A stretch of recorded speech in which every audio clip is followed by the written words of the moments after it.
Sir నమస్కారం sir. నమస్తే bro. Sir cinema ఇండస్ట్రీలో మోహన్ బాబు గారు 50 ఇయర్స్ కంప్లీట్ చేసుకున్న నేపథ్యంలో గ్రాండ్‌గా ఒక ఈవెంట్ కూడా మంచు విష్ణు గారి సారథ్యంలో జరిగింది సార్. అయితే ఆహ్, ఇంత మంచి అచీవ్‌మెంట్ కోసం అని చెప్పేసి ఈవెంట్ ఏర్పాటు చేసినప్పుడు అటు చిరంజీవి గారు కావచ్చు, లేకుంటే బాలకృష్ణ గారు కావచ్చు, నాగార్జున గారికి, వెంకటేష్ గారికి వీళ్ళందరికీ కూడా ఆ ఈవెంట్‌లో పార్టిసిపేట్ చేయాలని చెప్పేసి అందింది గానీ వాళ్ళు రాలేదు, వాళ్ళు మిస్ అయ్యారని చెప్పేసి తెలుస్తుంది. మరి ఎందుకు మోహన్ బాబు గారి ఈవెంట్‌కి ఈ నలుగురు వింటేజ్ హీరోస్ రాకపోవడం గల కారణం ఏంటి? మరి దీన్ని ఏ విధంగా చూడాలంటారు సార్? ఇక్కడ మోహన్ బాబు సినిమా ఇండస్ట్రీకి ప్రవేశించడం 1974 స్వర్గం నార్కం. ఇది ఓకే. 2024 50 సంవత్సరాలు అయ్యింది. మరి అదో వేడికే కదా.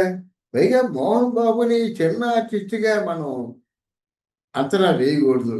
ఆయన హీరోగా చేశాడు, విలన్‌గా చేశాడు, కమెడియన్‌గా చేశాడు, క్యారెక్టర్ ఆర్టిస్ట్‌గా చేశాడు, ఒక 50 సినిమాలు తీశాడు, ఒక రాజకీయ నాయకుడిగా ఉన్నాడు. సో ఇన్ని వింగ్స్ అంటే ఇన్ని రెక్కలతో ఉన్నటువంటి మోహన్ బాబుని మాత్రం పరిపూర్ణమైన నటుడుగానే నేను అభినందిస్తాను. దీంట్లో సందేహం లేదు. అయితే ఇక్కడ ఏమైందంటే మన ఇండస్ట్రీకి ఉన్నటువంటి పెద్ద దౌర్భాగ్యం ఏంటంటే, ఫర్ ఎగ్జాంపుల్ ఆస్కార్ అవార్డు వచ్చిన తర్వాత ఇండస్ట్రీ రాజమౌళికి సన్మానం చేయాలి. ఏదైనా సన్మానాలు సత్కారాలు ఎవరి బాధ వారు వాయించుకుంటే ఎలాగవుతుంది? ఇండస్ట్రీ తరఫునో లేకపోతే ఫిల్మ్ ఛాంబర్ తరఫునో మా అసోసియేషన్ తరఫునో చేయాలి కదా. చేయకపోతే ఎలాగవుతుంది? వాళ్ళ డబ్బుతో వాళ్ళు చేసినట్టయితే వాళ్ళ కష్టానికి ఒక గౌరవం దక్కుతుంది. అది చేయరు ఇక్కడ వీళ్ళు. వినోదం చూస్తూ ఉంటారన్నమాట. ఏదో పెద్దవాళ్ళు చేసుకుంటారు, చేయిస్తారు, మరి నాకు ఆ సంగతి తెలియదు కానీ ఆ వాస్తవాల జోలికి మనం ఎందుకు. కానీ మన మోహన్ బాబును మాత్రం తప్పకుండా 50 సంవత్సరాలు పూర్తయిన సందర్భంగా ఒక ఆర్టిస్టుగా అభినందించి, ఆర్టిస్టుగా ఇంకా ఒక 100 ఏళ్ల కాలం ఉండాలని ఆశీర్వదించవలసినటువంటి సమయం ఇదే. 51వ సంవత్సరంలో ఫంక్షన్ చేసుకోలేడు కదా. 50 సంవత్సరాలు నిండాయి. దీన్నే గోల్డెన్ జూబిలీ అంటాం మనం. మరి సిల్వర్ జూబిలీ 25 సంవత్సరాలు, గోల్డెన్ జూబిలీ 50 సంవత్సరాలు, డైమండ్ జూబిలీ 75 సంవత్సరాలు ఇలా ఉన్నాయి కదా. ఆ అకేషన్లోనే ఫంక్షన్లు చేసుకోవాలి. ఫంక్షన్ చేద్దామన్నటువంటి వాళ్ళ తలంపు అయితే ఉంది కానీ దానికి తగిన ఏర్పాట్లు చేశారా లేదా అన్నది నాకు సందేహమే. మోహన్ బాబు ప్రథమ కోపమే కానీ మంచివాడు కాదని ఎవరు చెప్పలేరు. కోపిష్టి కానీ మనసు మంచిది.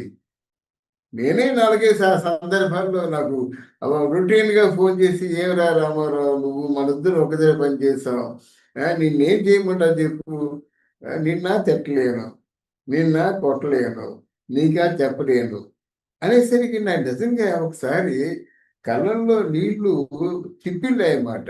అంటే ఒక చోట మనం కలిసి పని చేస్తామనేటువంటి ఆ దృష్టి ఆయన కొనడం చాలా గొప్పది.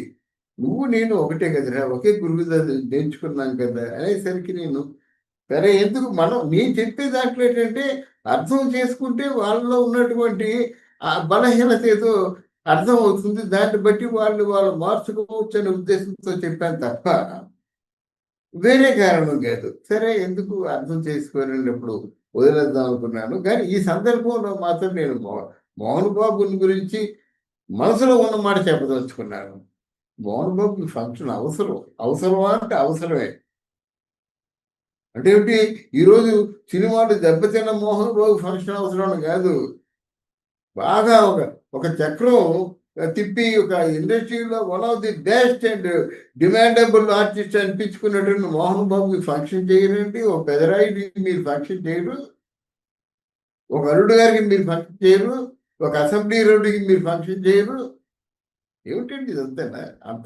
అన్ని సినిమాలు ఈవెన్ చిరంజీవి మోహన్ బాబు కూడా ఈక్వల్గా ఇద్దరు హీరోలుగా పట్టణం వచ్చిన ప్రతివ్రతలు తదేమో ఏవో కొన్ని సినిమాల్లో చేశారు.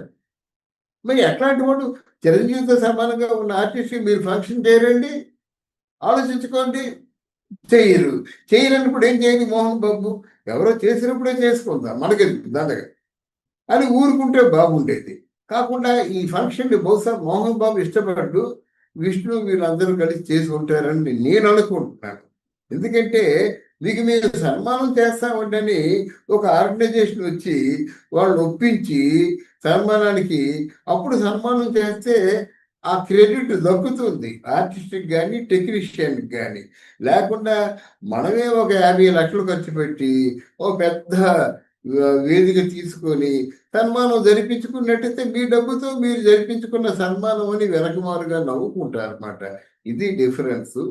ఎనివే భారీగా చేద్దాం అనుకున్నటువంటి ఈ సన్మానాన్ని మామూలుగా తేలికపాటి బ్యూటిఫుల్గా జరిపించుకున్నారు. అయితే ఇక్కడ చిరంజీవి బాలకృష్ణ రాకపోవడం అన్నది ఇద్దరిని కూడా క్షమించవలసిన అవసరం లేదు. అంటే చిరంజీవి సోదరుడు టామ్ అండ్ జెర్రీ ఇలా మాట్లాడతారు కదా, ఆ మాటలు నిజమైతే సోదరుడు ఫంక్షన్ రావాలా? మీ మాటలు నిజమైతే మీ ఇద్దరు టామ్ అండ్ జెర్రీలా ఉంటాం, కానీ ఒకరంటే ఒకరు ప్రాణం అని చిరంజీవి చెప్పినప్పుడు ఆ ప్రాణానికి ఏదో ఫంక్షన్ జరుగుతున్నప్పుడు మీరు రావాలి కదా, వేడుకలో పాల్పంచుకోవాలి కదా. తర్వాత మోహన్ బాబుని స్వయాన ఎన్టీ రామారావు గారు మోహన్ బాబుని పిలిచేవాడు కాదు, తమ్ముడు అని పిలిచేవాడు. అది వాళ్ళ బంధం. ఎన్టీ రామారావు గారు చనిపోయి ముందు చివరిసారిగా యాక్ట్ చేసిన సినిమా ఏది? మేజర్ చంద్రకాంత్. అంటే ఆ రోజుల్లో ఎన్టీ రామారావుకి హైయెస్ట్ రెమ్యూనరేషన్ ఇచ్చిన 6 కోట్ల రెమ్యూనరేషన్ ఇచ్చినటువంటి హీరో ఎవరు? మోహన్ బాబు. ఆ విధంగా చూసినా ఆయన ఫంక్షన్ రావాలి బాలకృష్ణ. తర్వాత ఎన్టీ రామారావు కుడిపదం ఎడపదంలాగా ఒక పక్క హరికృష్ణ ఉంటే ఒక పక్క మోహన్ బాబు ఉండేవాడు. మరి అటువంటి మోహన్ బాబు ఫంక్షన్కి బాలకృష్ణ రావాలా వద్దా? నేనేం నిన్ను రావాలని చెప్పడం లేదు, వాళ్ళు ఆలోచించుకోమని చెప్తున్నాను. ఎన్టీ రామారావుకి అత్యంత ఆప్తుడైనటువంటి మోహన్ బాబు తాలూకు 50 ఏళ్ల ఫంక్షన్కి బాలకృష్ణ రావాలా వద్దా అనేటువంటి విషయం వాళ్ళే ఆలోచించుకోవాలి.